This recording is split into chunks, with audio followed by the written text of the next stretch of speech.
하나님, 우리에게 은혜를 베풀어 주시고 우리에게 복을 내려 주십시오. 주님의 얼굴을 환하게 우리에게 비추어 주시어서 온 세상이 주님의 뜻을 알고 모든 민족이 주님의 구원을 알게 하여 주십시오. 아멘. 은혜로우신 주님, 좋은 날 함께 모이게 하시니 감사합니다. 특별히 어버이 주일로 자녀로 부모로 만난 우리가 서로 화목하며 주 안에서 사랑으로 하나 되게 하옵소서. 모두 한 마음으로 주를 기쁘게 예배하게 하시고 주께서 베푸시는 복을 누리며 살아가게 하옵소서. 선포될 말씀 가운데 역사하셔서 주의 뜻을 깨닫게 하시고 주님이 기뻐하시는 삶을 이루게 하옵소서. 성령께서 임하셔서 우리의 예배를 받으시고 주님 받으시기에 합당한 예배하게 하옵소서. 예수님 이름으로 기원합니다. 아멘. 찬송가 36장을 함께 찬송합니다.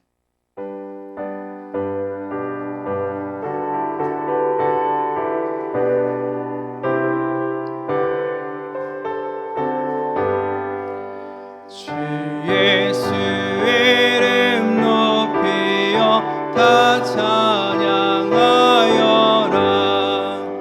금멸류관에 들여서 만일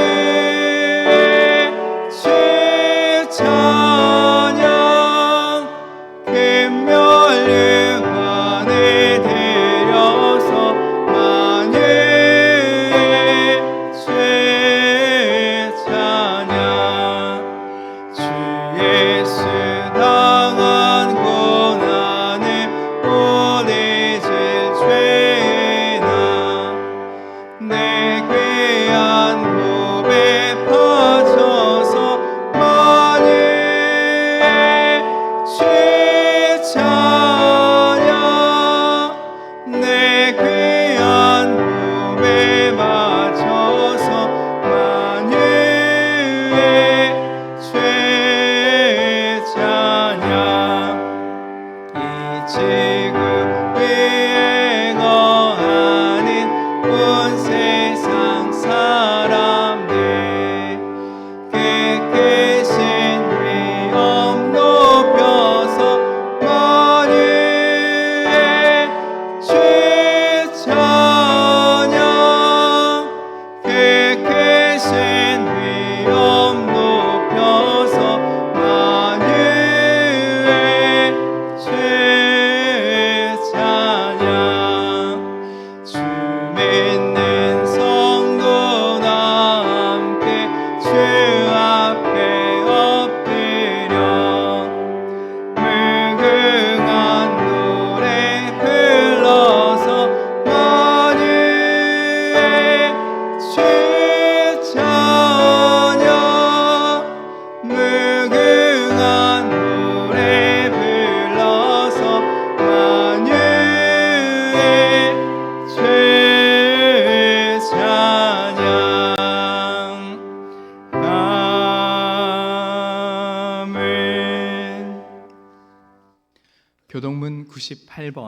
교동문 98번 어버이 주의 말씀을 교독합니다. 내 부모를 공경하라.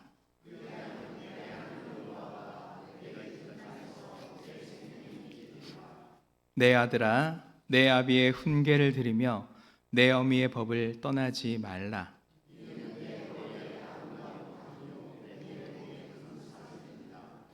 너를 낳은 아비에게 청종하고 내 늙은 어미를 경히 여기지 말지니라.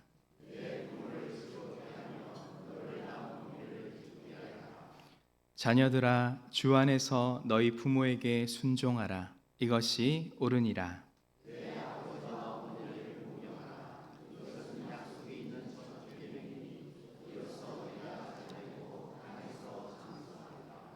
아멘. 우리 사도신경으로 우리 신앙을 고백합니다.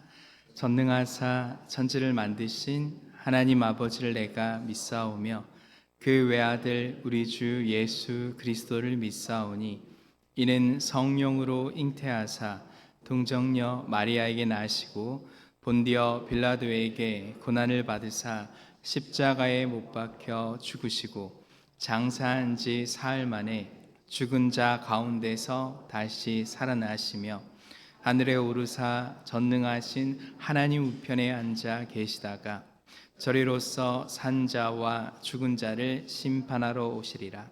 성령을 믿사오며 거룩한 공예와 성도가 서로 교통하는 것과 죄를 사하여 주시는 것과 몸이 다시 사는 것과 영원히 사는 것을 믿사옵나이다.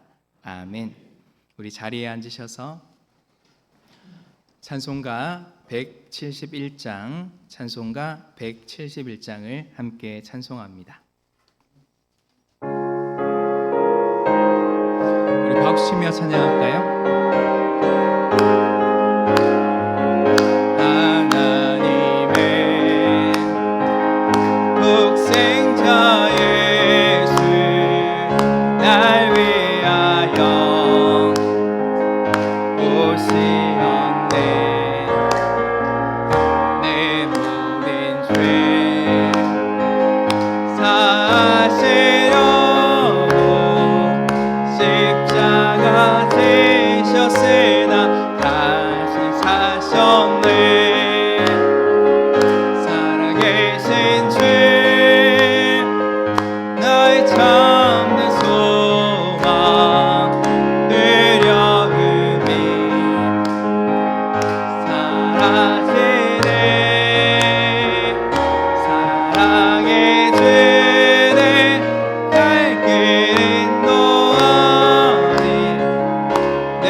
소성주 안수 집사님 나오셔서 기도하겠습니다.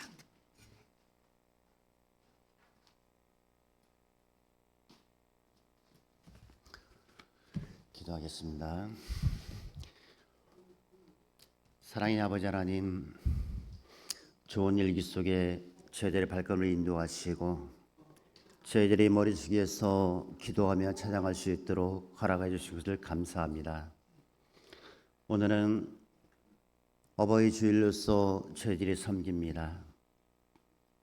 우리들을 낳으시고 기르시고 또 입히시고 혹여 잘못 될까 걱정하시며 언제나 늘 우리를 위해서 기도하시는 사랑하는 부모님을 생각하게 하시고 그 속에서 부모님의 사랑을 알게 하시옵소서. 주께서도 우리를 사랑하셔서 늘 우리의 길이 바른 길을 걷도록 인도하시며 그 길 속에서 참 진리를 쫓게 하신 하나님, 지난 일주일의 삶 속에 우리가 남을 미워하고 시기하고 질투하며 아버지의 뜻대로 살지 못한 모든 죄들을 고백합니다. 이 시간 무거운 짐을 주께 맡기며 온전히 하나님께 영광 돌리는 시간 될 수 있도록 죄들의 마음을 주정하여 주시옵소서. 밖에 날씨는 너무나 좋아서 이제 완연한 봄이 되었습니다. 저 들녘의 농부의 손길도 분주해지고 있습니다. 올 한 해의 농사를 위해서 씨앗을 뿌리고 있는 저 밖의 농부들처럼 우리 마음속에 주님의 말씀 씨앗을 뿌려서 그 씨앗으로 인한 믿음의 풍부한 유산을 받을 수 있도록 저희들의 믿음을 붙들어 주시옵소서. 온전히 주 예수 그리스도를 통한 삶을 삶는 동안에 나보다 못한 일을 돌아보게 하시고 나보다 못한 일을 위해서 내가 무언가 할 수 있는지를 고민하게 하시고 예수님께서 우리를 위해서 저 십자가 위에 돌아가신 것처럼 우리도 내 이웃을 위해서 무엇을 할 수 있을지 고민하게 하옵소서. 사랑하는 목사님, 휴가 중에 언제나 건강으로 지켜주시고 돌아가는 발걸음 속에 주님과 함께 하기를 원합니다. 또 이 자리에 참석지 못한 우리 사랑하는 성도들, 몸이 온전치 못해서 마음이 상하여서 주님의 전에 나오지 못한 발걸음들이 있습니다. 주님이 시간 찾아가셔서 그 마음을 이루하시고 그 육체를 이루하셔서 간견케 하옵소서. 다음 주에 다와 나와서 예배하며 찬양을 돌릴 수 있도록 놀라운 은혜를 허락하여 주시옵소서. 말씀을 주관하시는 우리 사랑하는 목사님께서 말씀대로 그 말씀 안에 우리가 믿음의 씨앗을 심을 수 있도록 온전한 말씀을 전할 수 있도록 우리 사랑하는 부목사님을 감동케 하시고 그 말씀 속에 말씀이 살아 육신되게 하여 주시옵소서. 악한 사악함 사탄이 침범하지 아니하도록 온전히 하나님의 말씀을 영에 선포하는 놀라운 시간이 될 수 있도록 우리들의 영의 양식이 충족되는 시간이 될 수 있도록 그 말씀을 붙들어 주시옵소서. 또 보이지 않는 곳에 열심을 다하고 충성 봉사하는 종들이 있사오니 주께서 함께 하시고 지켜 주시옵소서. 모든 것이 우리 주 예수 그리스도의 이름으로 기도드렸습니다. 아멘.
하나님께 영광의 박수를 드립니다.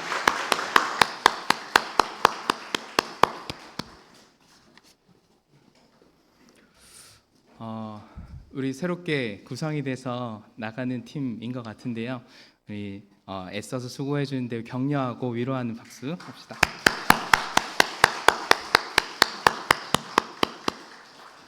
교회 소식 알려드립니다. 오늘은 부활절 6째 주일이며 어버이 주일입니다. 우리를 낳아주시고 길러주신 부모님의 은혜를 기억함으로 성경이 약속한 복을 누리시기를 바라며 예배에 오신 여러분을 환영합니다. 다음 주 오후 예배는 전도팀 헌신 예배로 드립니다. 전도팀의 섬김과 사역 위에 하나님의 은혜가 함께하도록 많은 기도와 참여 바랍니다. 교회에서 어버이 주일을 맞아 70세 이상의 어르신들께 마음을 담아 선물을 준비하였습니다. 각 동역장님들을 통해 받아가실 수 있기를 바랍니다. 동역장님들께서는 김윤순 장로님을 통해 전달받으시면 됩니다.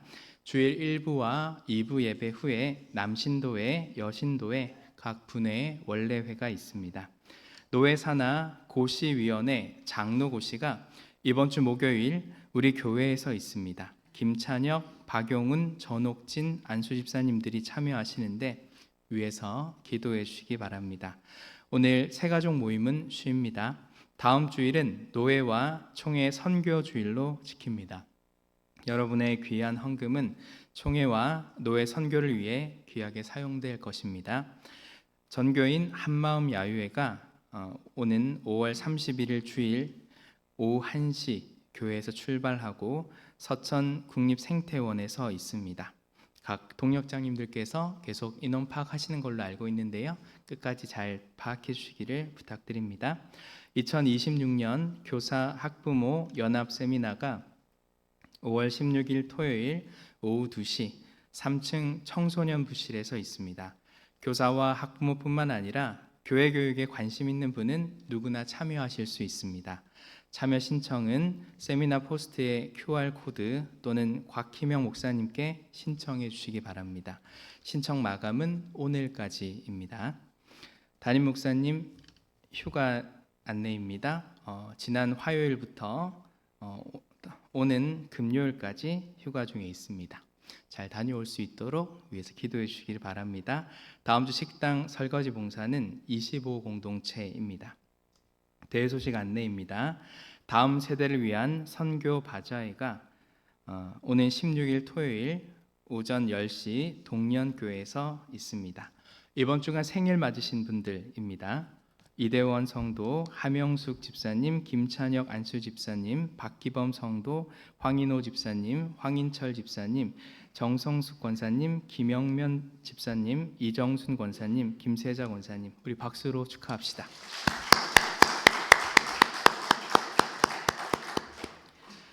다 함께 찬송가 361장을 함께 찬송하며 봉헌합니다.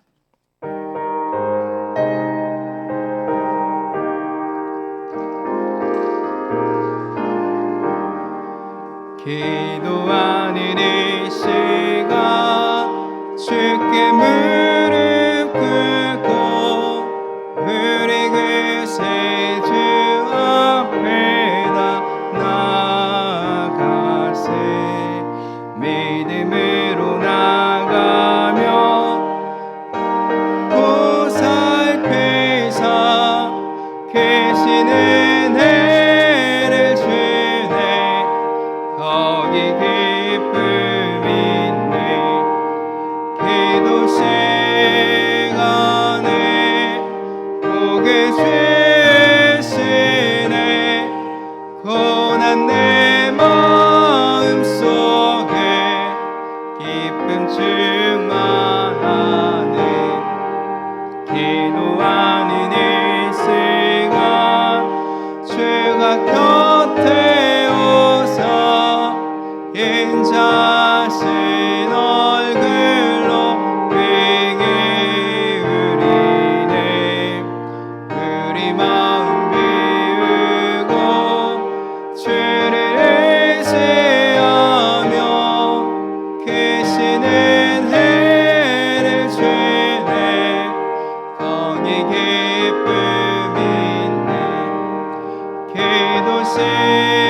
시간에 보게 주시네 고난 내 마음속에 기쁨 충만하네 기도하는 이 시간 주께 엎드려서 은밀하게 구할 때 응답받네 잘못된 건 아뢰면 책을 여기사 계시는 해를 주네 거기 기쁨이 있네 기도 시간에 보게 주시네 고난 내 마음속에 기쁨 충만하네 기도하는 이 시간 주를 의지하고 계시는 내 구하면 꼭 받으리라 의지하는 마음에 근심 사라지고 계시는 해를 주네 거기 기쁨이 있네 기도 시간에 보게 주시네 고난 내 마음속에 기쁨 충만하네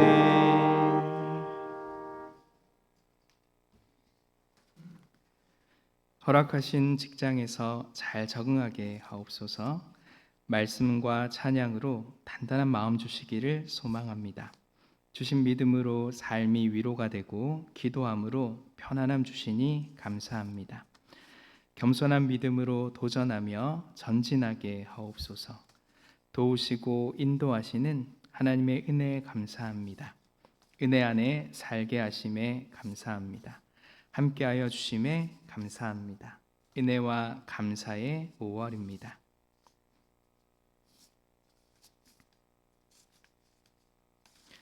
드려진 예물 위해서 기도합니다. 의의 찬양과 경배를 받으시기에 합당하신 주님, 이 시간 주님께 드리는 예물을 기쁘게 받아 주옵소서. 우리 성도들 세상을 살면서 하나님께 받은 은혜를 기억하고 그것에 감사함으로 주께 예물을 드립니다. 주님께 드려지는 이 마음을 어여삐 여겨주시고 물질에 담긴 우리의 마음을 주님 기쁘게 받아 주옵소서. 늘 우리와 함께 하시는 주님을 배움는 은혜 내려주시고 언제나 주님과 동행하는 기쁨을 누리게 하옵소서. 삶의 순간순간마다 주께서 우리를 도우심을 깨닫고 더욱더 주만 믿고 의지하며 살아가게 하옵소서. 주께서 베푸신 모든 것에 감사와 찬양과 영광을 돌리며 예수님 이름으로 기도합니다.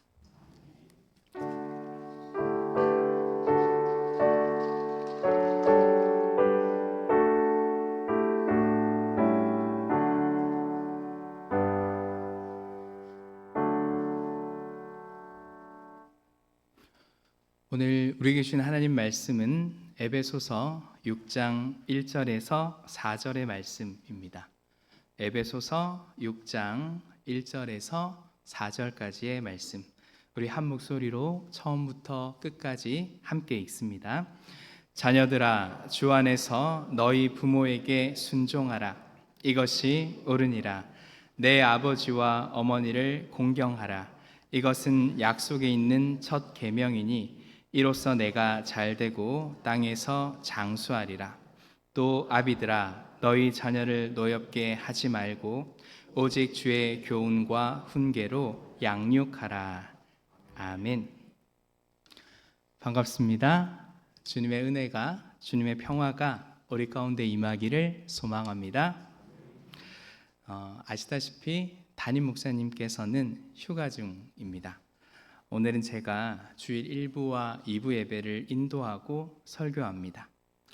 바라기로는 담임 목사님과 사모님께서 휴가를 통해 새 힘을 얻고 돌아올 수 있도록 기도해 주시면 좋겠고요. 또 저를 포함해서 교직원들이 그 빈자리를 잘 감당할 수 있도록 위해서 기도해 주시면 좋겠습니다. 오늘은 어버이 주일이고요. 이에 관한 말씀을 함께 나누려고 합니다. 지난 금요일이 어버이날이었죠. 여기 모인 우리는 누군가의 자녀이며 또한 부모이기도 할 텐데요. 여러분은 어버이날 부모님 또는 자녀들과 어떠한 시간을 보내셨습니까? 보통은 함께 식사하는 자리를 많이 가졌을 것이다라고 예상이 되는데요. 저는 자식으로서는 부모님과 함께 시간을 보내지 못했고요. 부모로서는 평소처럼 생후 14개월 된 아기와 함께 지냈습니다. 다만 저도 양심이라는 것이 있어서 적은 돈이지만 양가에 식사비를 보태고 또 전화를 드렸습니다.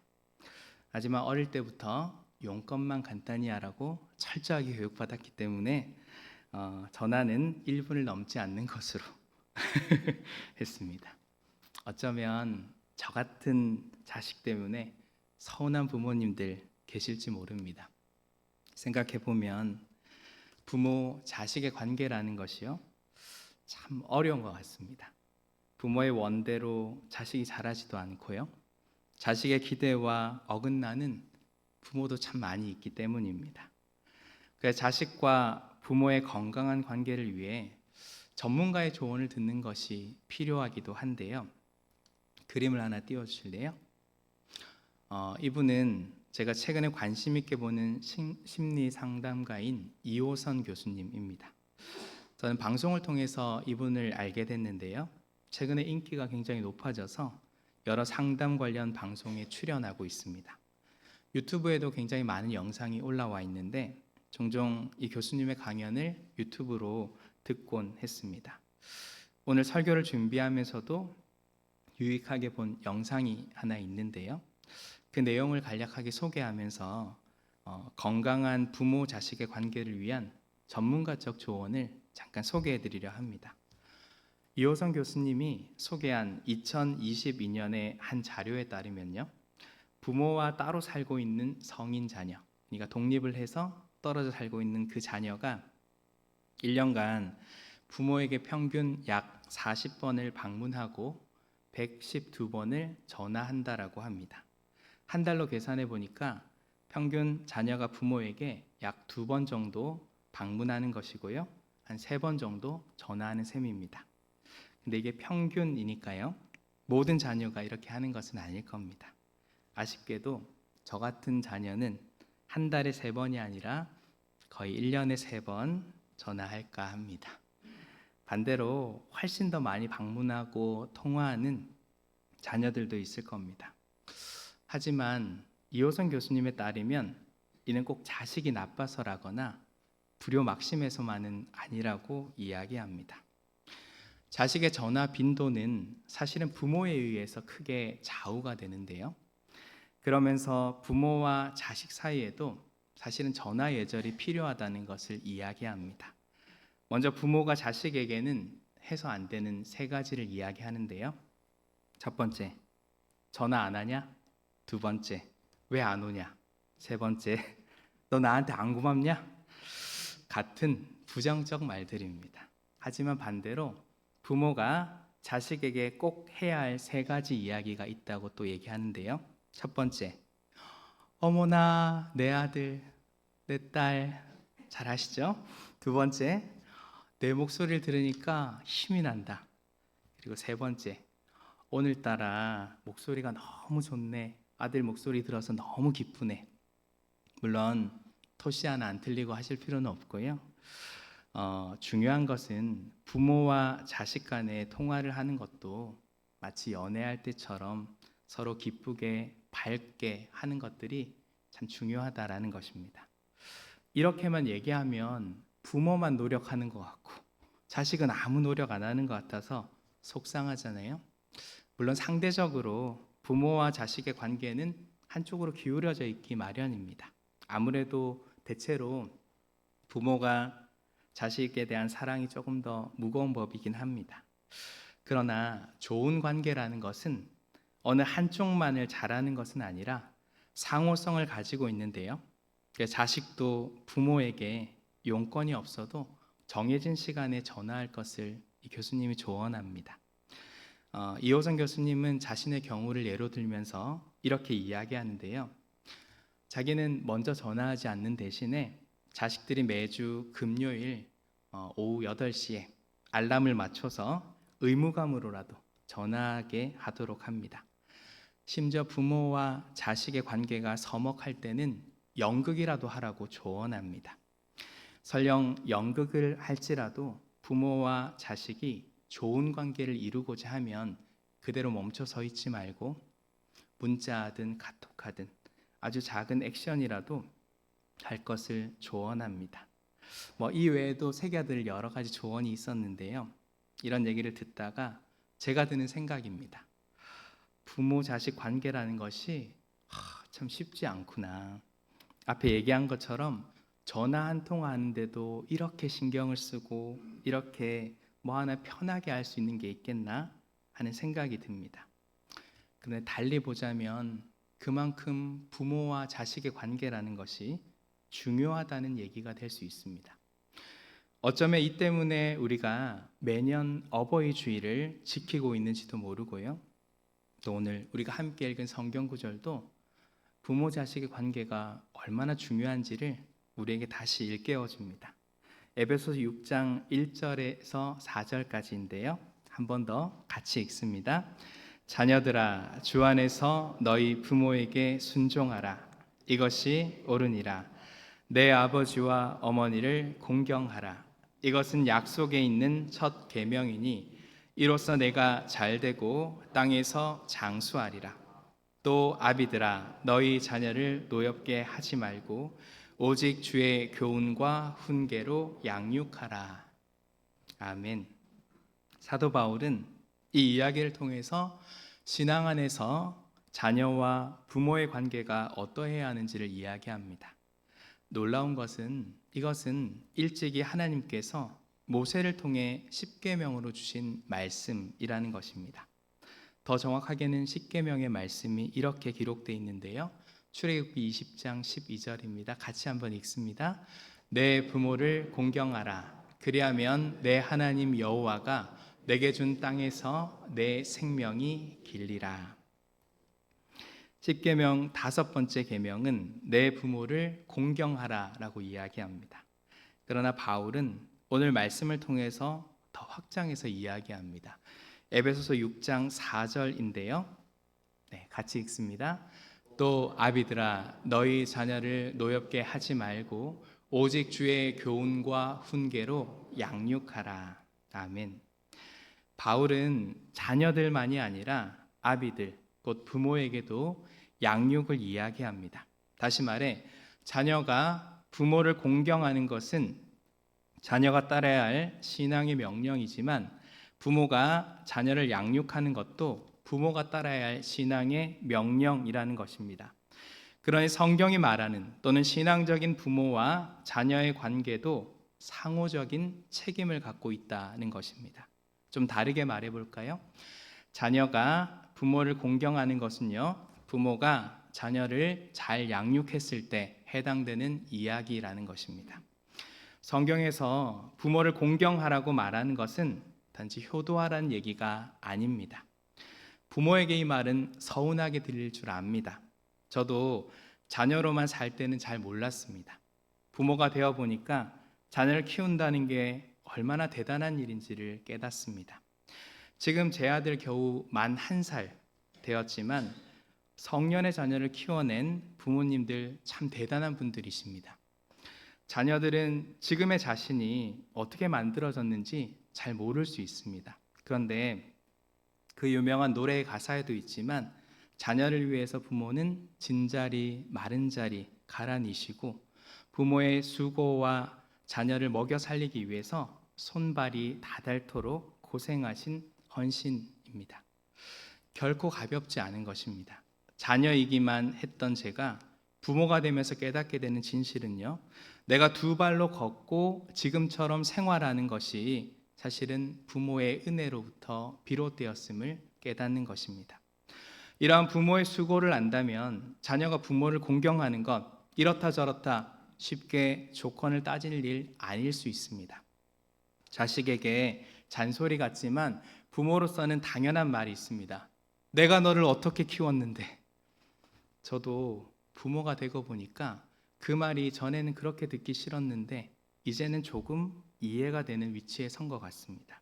하지만 부모 공경에 관한 10계명의 명령, 또 오늘 성경에 나오는 이야기는요, 더 큰 차원의 이야기입니다. 그러니까 자식으로서 마땅한 도리에 관한 이야기가 아니라요, 하나님의 백성으로서 합당한 삶에 관한 이야기입니다. 윤리의 문제가 아니라 윤리를 넘어선 신앙의 문제라는 것이죠. 효도하지 말자는 얘기 당연히 아니고요, 효도보다 훨씬 중요한 문제가 있다는 거 이야기하는 겁니다. 오늘 성경의 내용을 이해하려면 바울은 대체 왜 이런 얘기를 하는지를 살펴보는 것이 중요한데요, 오늘 성경에 나오는 이야기의 시작점은 에베소서 5장 18절로 거슬러 올라갑니다. 우리 화면을 보고 같이 읽습니다. 술 취하지 말라. 이는 방탕한 것이니 오직 성령으로 충만함을 받으라. 우리가 주목할 것은 성령으로 충만함을 받으라입니다. 바울은 이 성령 충만함이 무엇인지를 이야기하고자 세 가지의 이야기를 하는데요, 첫 번째는 아내와 남편의 관계, 두 번째는 자녀와 부모의 관계, 그리고 세 번째는 종과 주인의 관계입니다. 자세히 보면 당시 사회에서 약자였던 이가 먼저 언급이 되고 뒤이어서 강자가 나옵니다. 그래서 오늘 우리가 읽는 성경 본문도 자녀에 관한 이야기가 먼저 나오고 아비, 곧 부모에 관한 이야기가 나중에 나옵니다. 이는 기본적으로 뒤에 언급되는 존재 또는 힘이 있는 존재는 더 큰 책임을 져야 한다라는 뜻입니다. 그리고 바울은 이 이야기를 통해서 성령 충만함을 받았다는 사람들의 모습이 어떠한지를 이야기하고 있는 것입니다. 세상에는 강자의 권리만 강조됩니다. 가령 당시 사회에서 아내는 남편에게 재산이자 부속물에 불과했습니다. 마찬가지로 자녀 또한 부모에게 그와 같았고 당연히 종 역시 주인에게 그와 같았습니다. 이렇게 보면 당시 사회에서 아내, 자녀, 종은 어떤 권리를 가진 존재가 아닙니다. 달리 말하자면 아내는 남편에게, 자녀는 부모에게, 종은 주인에게 철저하게 복종해야 하는 사회입니다. 그런데 바울은 이것을 뒤집습니다. 성령 충만함을 받은 우리 또는 신앙 공동체에 속한 우리는 이 세상의 방식과 가치와 기준을 따르는 삶이 아니라 그것과는 전혀 다른 차원의 삶을 살아내는 사람들이라는 것입니다. 이 세상에 부여된 권한, 곧 남편과 부모와 주인으로서의 권한은 아내와 자녀와 종을 더 잘 돌보라는 책임에 관한 것임을 이야기합니다. 마치 예수님께서 이렇게 말씀하신 것과 같은데요, 인자가 온 것은 섬김을 받으려 함이 아니라 도리어 섬기려 함이라. 이처럼 힘을 가진 존재가 그 힘을 휘두르려고 하지 말고 그 힘을 통해서 약한 자를 잘 돌보아야 한다는 것이 바울의 이야기입니다. 이렇게 보면 사실 오늘 성경의 이야기 또는 십계명에 나오는 부모 공경에 관한 이야기는요, 우리가 하나님을 믿는 사람으로서 어떠한 삶을 살아야 할지에 관한 이야기인 것이죠. 오늘 성경의 근거에서 살펴보면 이러한데요, 에베소서 6장 2절의 말씀입니다. 같이 읽어봅시다. 내 하나님 내 아버지와 어머니를 공경하라. 이것은 약속이 있는 첫 계명이니. 이는 자녀들에게 주어진 신앙의 명령인 것이죠. 한마디로 부모를 공경하라라는 것입니다. 보다 구체적으로 보면 여기서 공경이라는 말의 뜻은 무겁게 여기다라는 뜻입니다. 그런데 놀랍게도 이 말은 성경에서 영광이라는 단어와 같은 뜻입니다. 단순하게 말하면 하나님께 영광 돌리는 것과 부모를 공경하는 건 다르지 않다라는 것입니다. 조금 더 세밀하게 말하면 부모를 공경하는 건 그것이 하나님께 영광 돌리는 삶임을 이야기합니다. 무겁게 여긴다라는 것은 이러합니다. 존재감이나 권위를 인정하는 겁니다. 앞서 소개한 이호선 교수님도 그런 얘기를 했는데요. 과거에 밥상머리 교육을 할 때 아버지의 몫은 따로 남겨두었습니다. 가령 아버지 또는 어른이 수저를 들기 전에는 밥을 먹지 못하게 하는 것이 일반적인 규례였습니다. 이는 가부장적인 사회의 한 문화이기도 하지만 사실은 이것은 부모의 권위를 인정한다는 면에서 오늘 우리가 다시 보아야 할 지점이다라는 겁니다. 부모가 마땅히 존중받아야 하고 그 몫이 반드시 있어야 한다는 것을 자녀들도 알아야 한다는 것이죠. 또 이를 방금 읽은 성경 구절에서 첫 계명이라고 이야기하는데요. 10계명의 1계명은 나 외에 다른 신을 두지 말라입니다. 부모 공경에 관한 계명은 앞서도 얘기했지만 5번째 계명이지요. 그런데 바울은 왜 이것을 첫 계명으로 이야기하느냐면 이 계명이 10가지의 계명 중에서 가장 으뜸이 되기 때문입니다. 무슨 말이냐면 1계명부터 4계명까지가 하나님과 인간에 관한 관계에 필요한 계명이고요. 5계명부터 10계명까지가 서로의 관계, 곧 이웃과의 관계에 관한 계명인데요. 이 둘 사이를 연결하는 첫 번째 계명, 곧 인간과 하나님 사이를 연결하는 첫 번째 계명이 바로 부모를 공경하라는 5번째 계명입니다. 다시 말해서 5번째 계명을 제대로 지키지 않는 자는 사실은 10개의 계명을 지키지 않는 자와 다르지 않다라는 겁니다. 그만큼 바울은 이것을 중요하게 이야기합니다. 그러나 앞서도 얘기했지만 자녀만 부모를 이렇게 공경하고 섬기는 것은 아닙니다. 에베소서 6장 4절의 말씀인데요. 같이 읽습니다. 또 아비들아 너희 자녀를 노엽게 하지 말고 오직 주의 교훈과 훈계로 양육하라. 아멘. 부모에게도 책임을 이야기하고 있습니다. 오히려 자녀보다 부모가 더 큰 책임을 져야 합니다. 방금 읽은 성경 구절에서 아비들이라고 나오지만 이는 당시 사회에서 자녀에게 영향을 행사하는 사람이 주로 아버지였기 때문이지 이 이야기는 아버지에게만 해당하는 것은 아닙니다. 그래서 이는 아버지, 어머니 모두 부모에게 해당하는 말로서 부모는 자녀를 양육할 것을 이야기합니다. 여기서 양육하다라는 말의 뜻은요, 완전히 자라도록 먹여 기르다라는 뜻입니다. 그러니까 부모의 책임은 자녀의 생존과 교육에 있다라는 것입니다. 여기서 말하는 교육이라는 것은 신앙 교육을 뜻합니다. 이는 일찍이 모세를 통해서 하나님께서 명하신 것이고요. 신앙 공동체에서 필수적으로 행해져야 하는 것입니다. 사실 부모의 권위가 존중되어져야 하는 까닭이 바로 여기에 있습니다. 신앙이 부모를 통해서 대대로 전수되어지기 때문입니다. 만약 부모의 권위가 인정되어지지 않고 그 권위가 도전받게 된다면 신앙 공동체는 유지되기가 어렵습니다. 그래서 에베소서 6장 3절은 이렇게 이야기하는데요. 6장 3절 같이 읽습니다. 이로써 내가 잘되고 땅에서 장수하리라. 아멘. 이는 효도하면 복받는다 하는 얘기 아닙니다. 부모를 통해 신앙이 전수된 공동체, 그 공동체에게 온전한 유지가, 온전한 미래가 있다라는 이야기입니다. 한편 이는 부모 공경이나 자녀 양육이라는 것이 한 가정과 한 개인의 문제를 이야기하지 않습니다.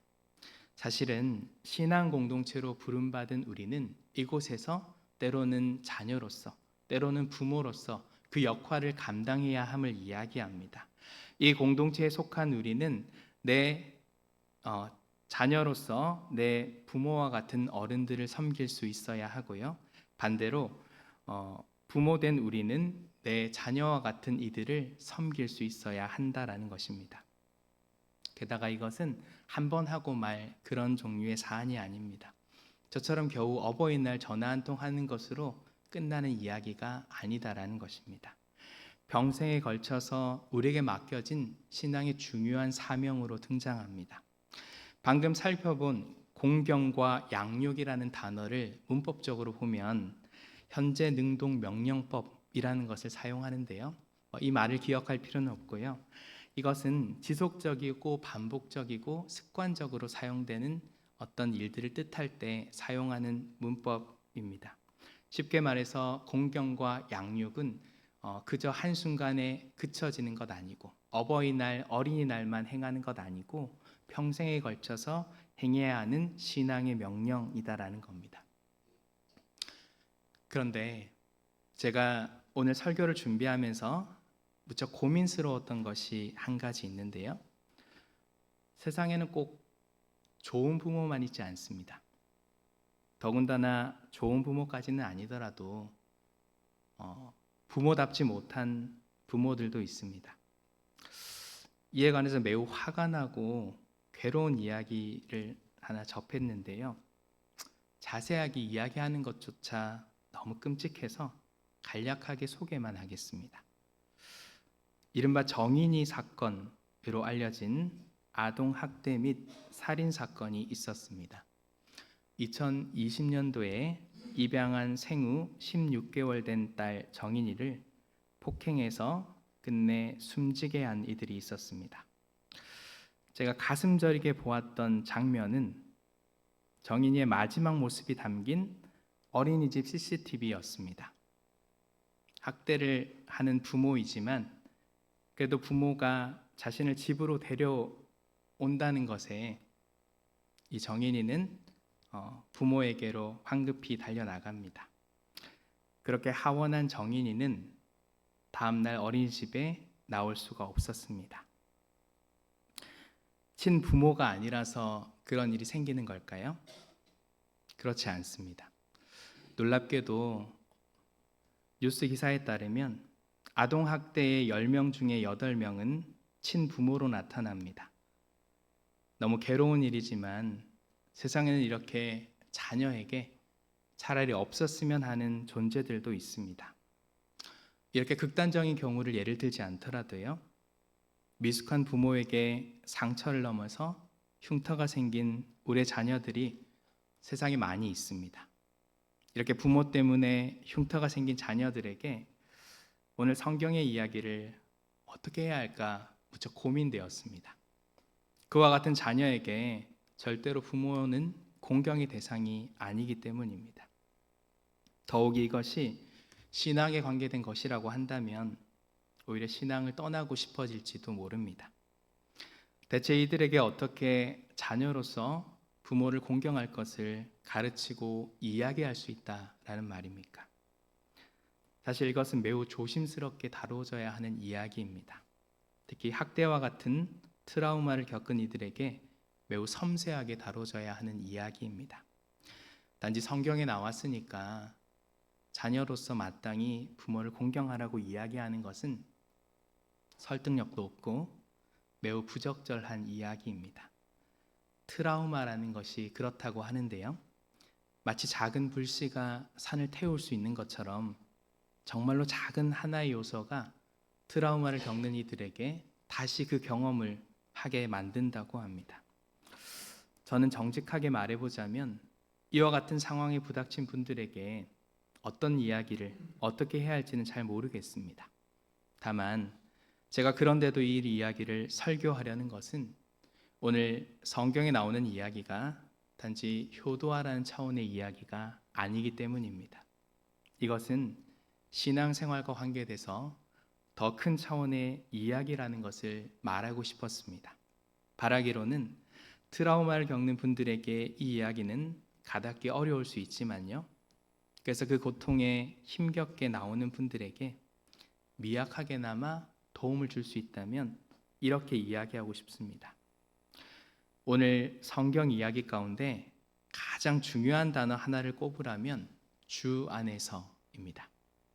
제가 설교의 제목을 주 안에서 공경과 양육으로 서로를 향해 나아갑시다라고 길게 지었는데요. 사실 이 모든 제목에 한 단어를 뽑자면 주 안에서 저것을 이야기하고 싶었습니다. 왜냐하면 부모와 자녀의 관계가 처음에 얘기한 것처럼 사실 참 어렵습니다. 전문가의 조언을 들어야 할 정도로 쉽지 않고 복잡합니다. 좋은 부모로 또는 좋은 자녀로 살아간다는 것이 이토록 힘든 일일 수 있습니다. 아까 부모가 자녀를 학대한 이야기를 했지만 반대의 경우는 없습니까? 반대의 경우도 있습니다. 그만큼 힘들고 어려운 세상이지요. 그것은 사실 우리가 가진 불완전함 때문에 언제든지 일어날 수 있는 일입니다. 어떠한 부모도 어떠한 자녀도 결국 완벽할 수 없기 때문입니다. 그러나 신앙생활이라는 것이 그렇습니다. 결국 내 힘으로 하는 것이 아니라 나는 나를 구원할 수 없음을 알고 그 모든 것을 하나님께 맡김으로부터 시작되는 것입니다. 사실 오늘 성경 이야기에서 사도 바울도 자녀에게, 부모에게 주 안에서 주어진 책임을 감당하라고 이야기하는 겁니다. 달리 말하면 자녀가 부모를 공경해야 할 이유, 부모가 자녀를 양육해야 할 이유가 모두 주님께 속해 있다라는 것입니다. 주님께서 주신 능력에 따라 감당하면 된다라는 것입니다. 이는 단지 윤리에 머무르는 것이 아니라 신앙의 차원으로 나아가는 이야기인 것이죠. 저는 과거에는 이렇게 생각했습니다. 나는 왜 이런 가정에서 또는 이런 부모에게서 태어났을까? 그리고 이러한 생각이 결혼하고 나서 부모가 되어서도 영향을 미쳤는데요. 나 때문에 내 자식의 인생이 불행해지면 어떡하나? 나의 모난 점들이 내 자식에게 안 좋은 영향을 미치면 어떡하나? 그런데 제가 최근에 훌륭해진 거 아시죠? 더 정확하게는 제가 최근에 훌륭한 생각을 하게 됐다라는 것입니다. 그래서 저는 과거와 달리 요사이는 이렇게 생각하게 됐습니다. 그건 부모의 잘못도 자녀의 잘못도 아니라고요. 단지 내 기대와 바람이 하나님의 뜻과 달랐던 것일 뿐인데, 그러니 하나님의 뜻 가운데 모든 것을 내맡기고 내게 주어진 삶에 최선을 다해 살아가자라고요. 어쩌면 내가 생각하는 성공 또는 내가 기대하는 삶의 모습도 하나님의 뜻과는 무척 다를 수 있습니다. 그러니 내게 주어진 환경과 상황 속에서 주님이 주신 능력과 지혜에 힘입어서 최선을 다해서 살아가면 될 것입니다. 오늘 이 시대 속에서 부모로 또는 자녀로 살아가는 여러분, 힘겹지만 잘 살아주셔서 참 감사합니다. 하나님이 우리에게 서로를 돌볼 책임을 주셨습니다. 분명히 우리는 그 사명을 완벽하게 행할 수 있을 만큼 능력은 없습니다. 그런데 하나님은 또 우리에게 필요한 힘과 지혜를 공급해 주실 겁니다. 우리가 그것에 따라 살아가면 괜찮습니다. 어쩌면 삶을 살아가는 것이 내 생각과 기대와 조금 어긋날 수 있지만요. 그러나 하나님을 믿고 그분께 온전히 나아가고 내어 맡길 수 있기를 바랍니다. 그러면 오늘 우리는 주 안에서 행복하게 서로를 맞이할 수 있게 될 것입니다. 바라건대 주 안에서 서로를 위해 최선을 다하는 부모와 자녀로 살아가시기를 바랍니다.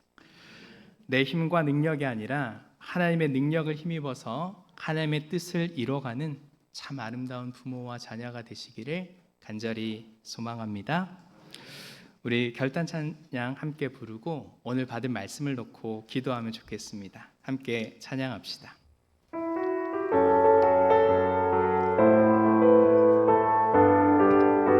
우리 박수 치면 찬양할까요?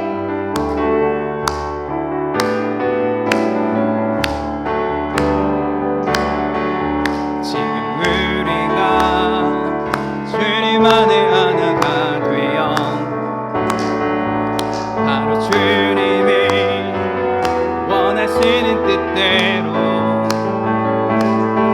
주님의 크신 영광 높이는 노래가 되어 온 세상을 아름답게. 우리 처음부터 다시 합니다. 지금 우리가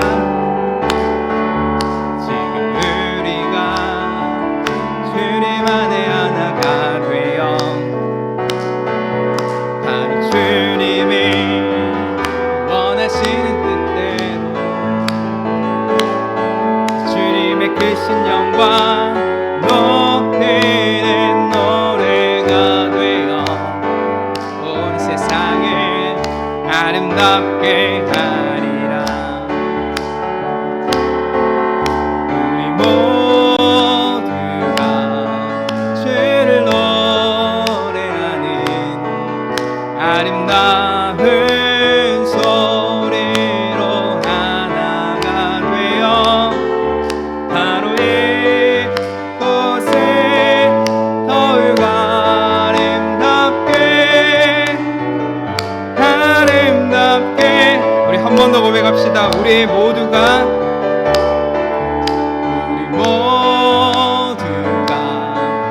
주를 노래하는 아름다운 소리로 하나가 되어 바로 이곳에 더욱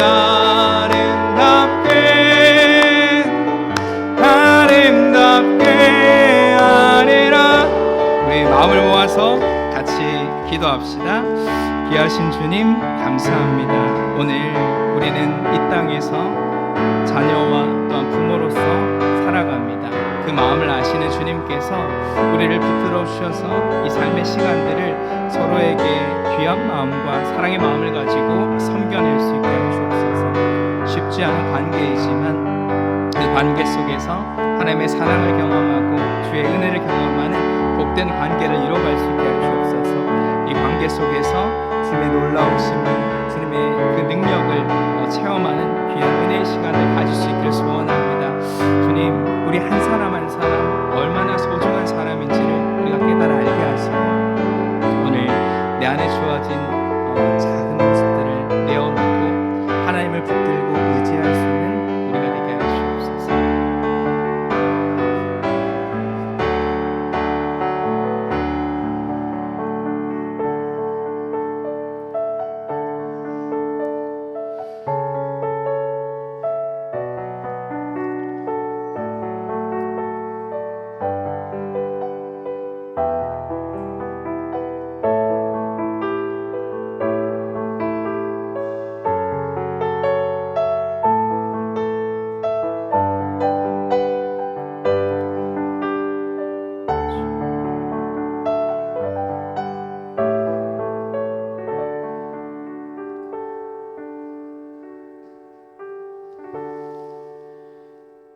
지금은